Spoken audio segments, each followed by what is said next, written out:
But tonight, I would like to focus on something that we are really participating in on a weekly basis here.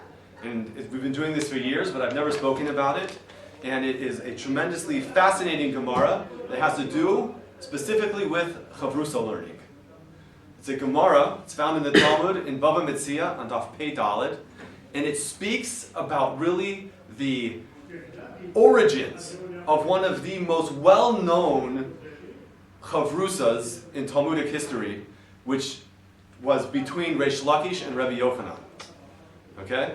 So these two are what we call classic sparring partners in the Talmud. You will always find them, having their Talmudic debate with each other. And you find others like this. Rabbi and Abaye are another, classic example.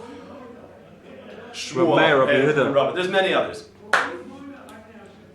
The story begins with Rabbi Yochanan taking a swim in the Jordan River. And Reish Lakish, who at this time in his life was a thief, he sees Rabbi Yochanan in the Jordan River and he jumps in after him. Why? Not to steal anything from him. He thinks Rabbi Yochanan was a woman.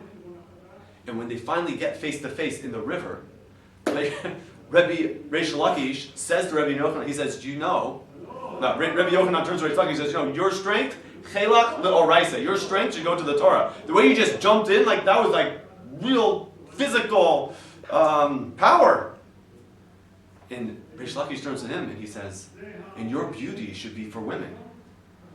To which Rabbi Yochanan responds, he says, you think I'm pretty? You should see my sister. And you come with me. Come with me to yeshiva, sit down and learn a little bit. Start to grow in Torah. Become a Talmud Chacham. I'll see to it that you two get married. The Kach Hava, and that's what happened. Reish Lakish ends up being not only the sparring partner of Rabbi Yochanan, but his brother-in-law. And this Gemara relates to us a very fascinating thing. They end up having this debate about when does a utensil, a tool, it gives a whole list of tools, one of them being a sword, when does it become tameh? At which point is it makabel tuma? So, Rabbi Yochanan says it's when the gemar malachto, when the work is completely finished. And Reish Lakish says no. It's actually once it's come out of the kivshan, out of the fire, right, where it's banged into its shape, but not yet finished. So he says that's when it's makabel, it's tuma. So they have this debate, and Rabbi Yochanan says, you were a thief. You dealt with swords.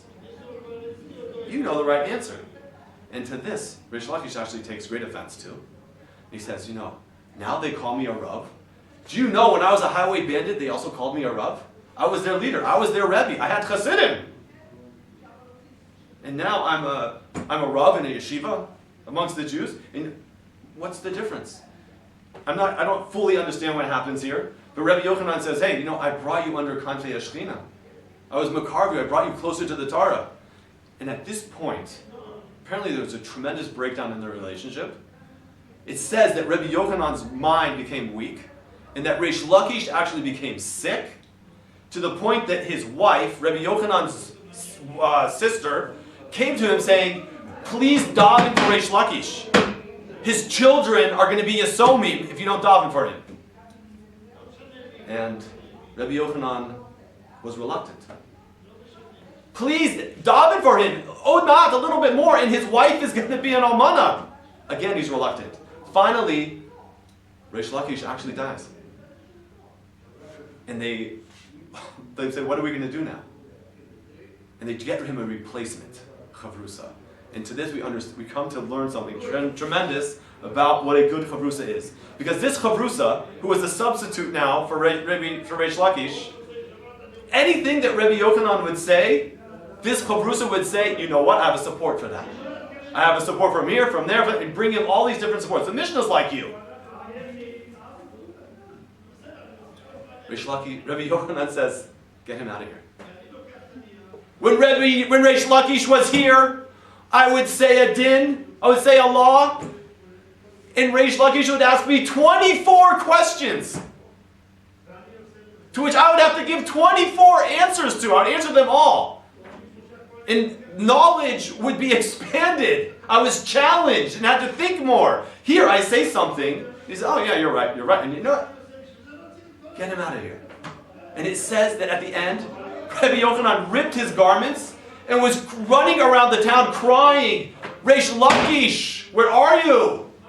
Where's my chavrusa? Until finally, basically got to a bad state, but the Rabbanan basically davened that Hashem should just have mercy on this man. And the sugya ends that he died. And that's the end of the story.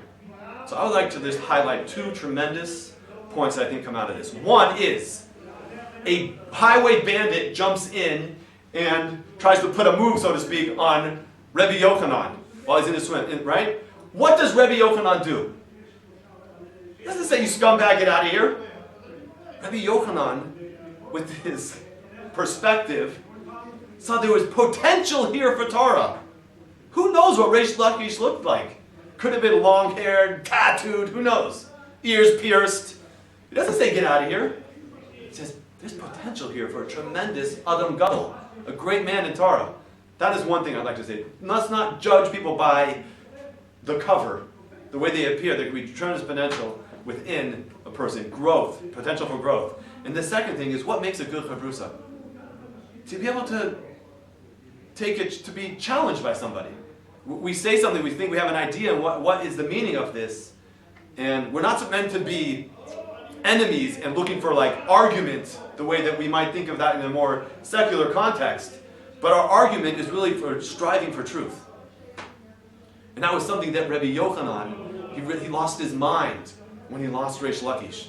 Because that pathway to getting more Torah understanding was taken from him once Reish Lakish passed away. Wish everybody tremendous success in their chavrusa learning. Thank you very much.